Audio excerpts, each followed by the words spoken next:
Back when I worked in the petrochemical industry, we had a production meeting every morning. 15 to 20 people in the room, half an hour on the clock. Then one day I did the math. 30 minutes times 20 people equals 10 hours of work gone. Every work day. 10 hours of salaries just to sit in one meeting. And here's what really stuck with me. A lot of the junior folks didn't need most of that meeting. They had 1 minute of updates and 29 minutes of waiting. That's when I realized the small stuff doesn't feel small once you add it up. It shows up everywhere. Think about your weekly groceries. Tapping your card doesn't feel that much, but total it for the month and it's sizable. Stretch it across a year or two and you start thinking, hang on, this could pay for the big purchase like a car. The numbers were always there. We just weren't looking at them together. Personal finance has a famous version of this, the cappuccino story. Skip your daily coffee and you retire a millionaire. You can debate the lifestyle advice, but the underlying idea is true. Small repeated choices compound into big results. And time works the same way. One of my favorite memes says, I wonder what people do with all the free time they save by typing UR instead of typing out fully.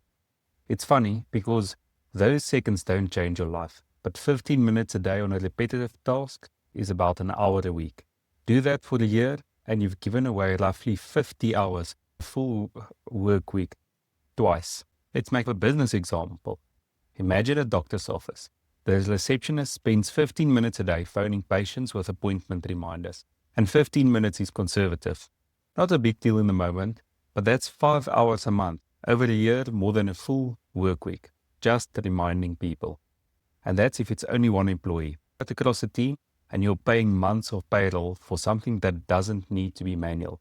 Meetings or unscheduled phone calls is another leak we pretend is harmless. Book an hour, run 10 minutes over, 10 people in the room. That's an extra 10 minutes just cost you more than an hour of collective time. Do that weekly and you're into days, not minutes. There's a third leak that hides in the background, switching between tasks. You can reply on WhatsApp, jump to email, search on a spreadsheet, copy and paste a phone number, then bounce back because you forgot to log the note. It feels like motion, but it's friction. Handful of little switches, suddenly that quick follow-up took 12 minutes instead of 2. This is where the CRM changes the story. I'm not talking about a complicated 200-feature monster. I'm talking about a simple system that handles the repetitive things for you. Appointment reminders, follow-ups after a meeting, confirmation when someone fills in a form, nudges when a quote hasn't been opened, and logging notes automatically so you don't have to write the same thing 5 times in 5 places. In the doctor example, reminders go out by SMS, email, or WhatsApp automatically, personalized with the patient's name and time. No one has to pick up the phone. And because the system doesn't forget, fewer no-shows, less stress, and a better experience for employees and clients. The payment isn't just time, it's consistency. It's the experience that the client has with AI. The machines are getting very good at the repetitive work. That pushes our advantage into the human work, listening well, building trust, having better conversations. Ironically, the more AI we have, the more relationships matter, because relationships are where your business becomes irreplaceable. A CRM sits right in that intersection.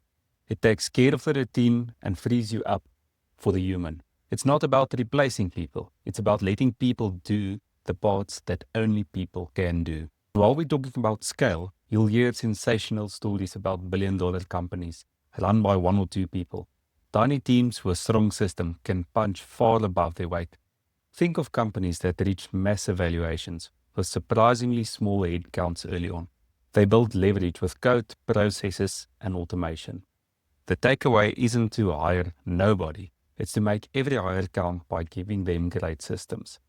So here's the real question. What do you do with this time you save? For some of you, it's personal. Be home earlier with your family. Take 1 Friday off a month. Go to the gym without racing the clock. There's nothing soft about that. A rested owner makes better decisions. For the business, this is where compounding gets exciting. Use the time to deepen relationships. Call 3 past clients each Friday just to check in. Use it to handle more clients without burning out. Because your follow-ups, reminders, and onboarding are handled by the system, your team can focus on the actual work. Use it to work on the business. Tighten your offer. Improve your onboarding. record better FAQs so your support inbox shrinks. Or use that extra hour a week to automate the next piece of your workflow, which creates another hour and compound onto itself. That's how small wins turn into momentum and an unstoppable business. Let's quantify a simple example. Save 10 minutes a day. That's about 50 hours a year. What could you do with 50 focused hours? You could build a proper follow-up sequence that increased closed deals with a few percent. You could record short walkthrough videos for your most common questions and cut support time by a third. You could clean your pipeline and chase the warm quotes you keep meaning to call.